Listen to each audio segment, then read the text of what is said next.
Hey guys, welcome back to another YouTube video. In today's video, I'm going to be showing you guys the new trigger device and how to use it. So let's get started.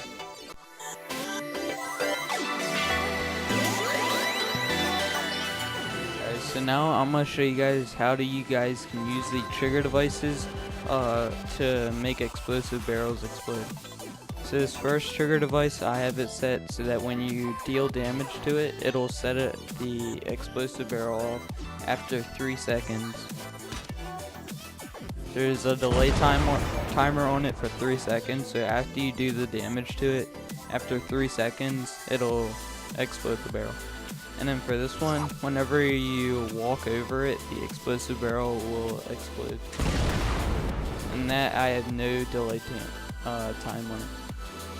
So now for the first one, the deal damage to it, the settings are triggered by player off, triggered by damage on, delay time 2 seconds, but you can change this to however long of a delay you want, or you can just keep it as 0.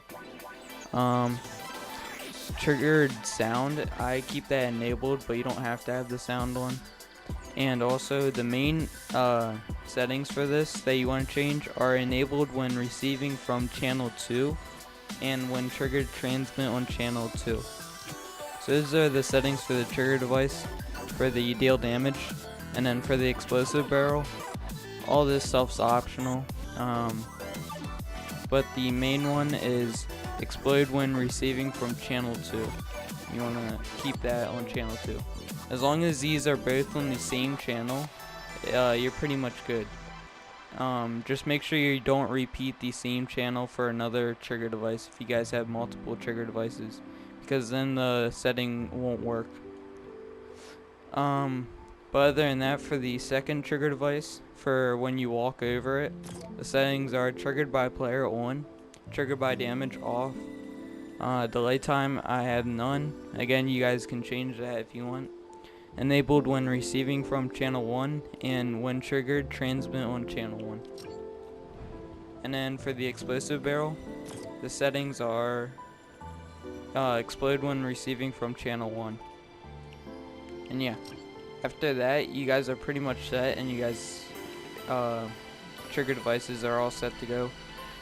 And yeah, alright guys, so now I'm going to show you guys how you guys can use the trigger devices to make items visible, and you guys can score points from this. So as I said before, this one, you just walk over it and the item will appear, and then you can collect it. For this one, you have to shoot it or deal damage to it, and then the item will appear after 3 seconds, and then you can collect it. Now guys, settings for these are pretty simple. You guys can also do the same thing if you want to make the items go from visible to invisible. You just have to change the settings on this from only visible, or I mean not that, visible on minigame start, put the yes, and then turn visibility off when receiving from channel 2. But the settings are turn visibility off when receiving from channel 2, and also make sure you guys put visible on minigame start and no. And then for the settings for the trigger device, delay time 2 seconds. Again, you guys can change it to however long you want. And also enable when receiving from channel 2, and when triggered, transmit on channel 2.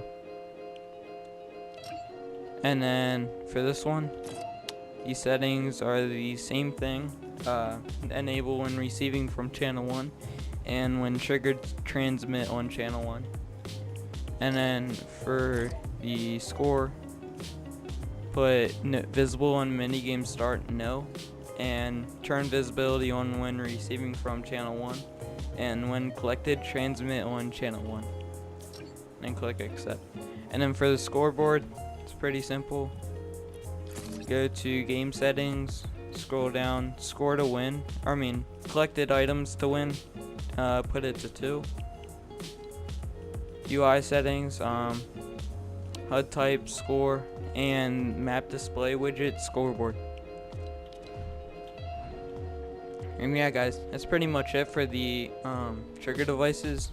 I know I didn't go over everything you guys can use with the trigger device. There's also like a bunch of other things you guys can do, but I was just trying to go over the basics and clear up some confusion with it, because I know when it came out I didn't exactly know how to use it. So I'm hoping you guys now know pretty much how to use it. Just the main thing you guys gotta do is just keep the enabled when receiving from and the when triggered transmit on. Those channels have to be the same for whatever device you're using now to use it with. That's how you pretty much connect the device you're using with the trigger device. And yeah guys, that's pretty much it. Thanks for watching, and I'll see you guys next time.